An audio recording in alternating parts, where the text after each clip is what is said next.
Olá, segundo ano, tudo bem? Como vocês estão? Tudo jóia? Como estão passando a semana? Hoje já é quarta-feira, dia 29 de julho.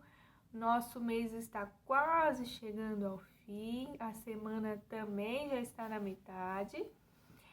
E hoje nós vamos fazer uma breve revisão dos assuntos que nós já estudamos na disciplina de ciências.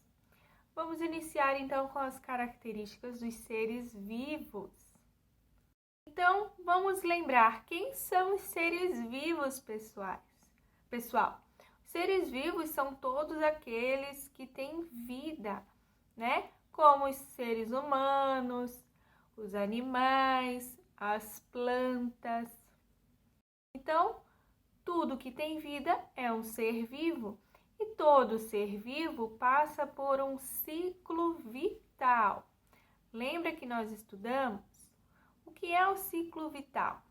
Bom, o ser vivo ele nasce, se desenvolve, depois eles se reproduzem e por último eles morrem, né? Chegam ao fim da vida. Então, esse é o ciclo da vida de um ser vivo. Todo ser vivo passa por esse ciclo, o nascimento, a reprodução, né? O seu desenvolvimento e, por último, chega ao fim da vida. Os seres vivos passam por várias mudanças, né, no seu ciclo vital. O ser humano, por exemplo, quando ele nasce, ele é um bebê, depois vira uma criança, depois adolescente, adulto e depois é um idoso, né? Essas são as mudanças de um ser humano. E os animais também passam por essas mudanças, né? O cachorrinho quando nasce é um filhotinho que a gente fala, depois ele, né, tem a sua fase onde ele é jovem, depois ele é adulto e por último ele é um idoso antes de chegar ao fim da vida. Porém, alguns animais, pessoal, eles passam por várias transformações no ciclo vital deles.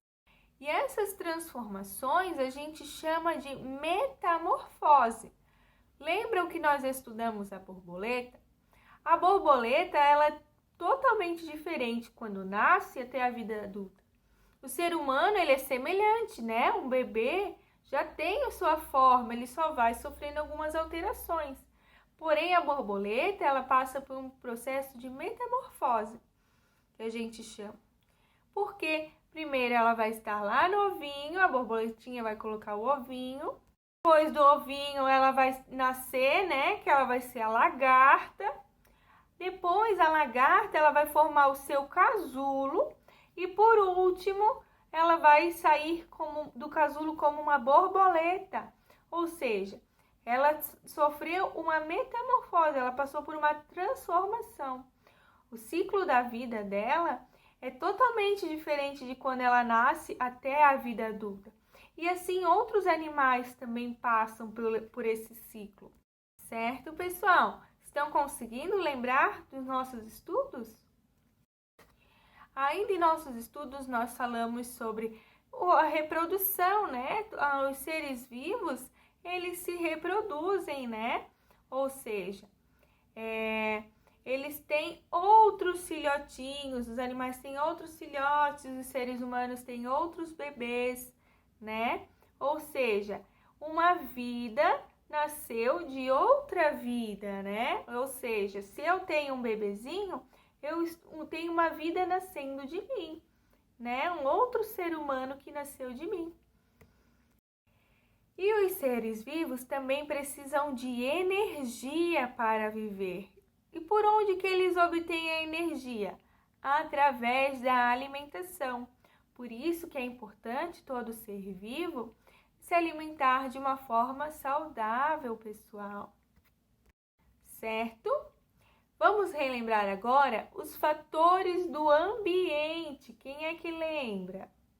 Se a gente olhar ao nosso redor, nós vamos ver muitos seres vivos, mas vamos ver muitos seres que não têm vida também, né? Os seres não vivos. que são chamados de fatores do ambiente. Quem são eles? A água, o solo, as rochas, o ar, a luz do sol. Todos eles são exemplos de fatores do ambiente, de seres não vivos. Prof, mas por que eles são seres não vivos? Porque eles podem até sofrer algumas alterações com o tempo. Porém, pessoal, eles não apresentam as transformações iguais aos seres vivos, ou seja, eles não nascem, desenvolvem, se reproduzem, né, e chegam ao fim da vida. Eles só têm algumas transformações naturais, certo? Eles não se reproduzem, certo, pessoal? Mas isso não quer dizer que eles não são importantes. Sim, eles são muito importantes para os seres vivos. Por quê? Nós precisamos da água, do ar, da luz do sol, do solo. Nós precisamos de tudo isso para viver. Então, não é por ele ser um ser não vivo que ele não é importante. Pelo contrário, ele é muito importante para os seres vivos. Então, pessoal, todo esse conjunto, né, de fatores do ambiente, né, o solo, a água, a luz do sol, nós chamamos de ecossistema. O ecossistema ele pode ser grande ou pode ser pequeno. Tudo que é relacionado à água, um pequeno jardim, uma horta, um campo, tudo isso é o nosso ecossistema. Então, vamos pensar. Uma planta, prof, eu tenho uma planta em casa, tenho uma árvore. Ela pode ser um ecossistema? Sim, ela é um ecossistema. Se a gente olhar aqui na rua da nossa escola, a gente tem a pracinha na frente da prefeitura, onde tem árvore, tem grama, e tudo isso faz parte do ecossistema. Certo, pessoal? Então, eu vou pedir agora para que vocês realizem a atividade de vocês, realizem com atenção, com cuidado, certo, pessoal? Boa sorte, bom trabalho e eu espero vocês amanhã, então. Um beijão e até mais!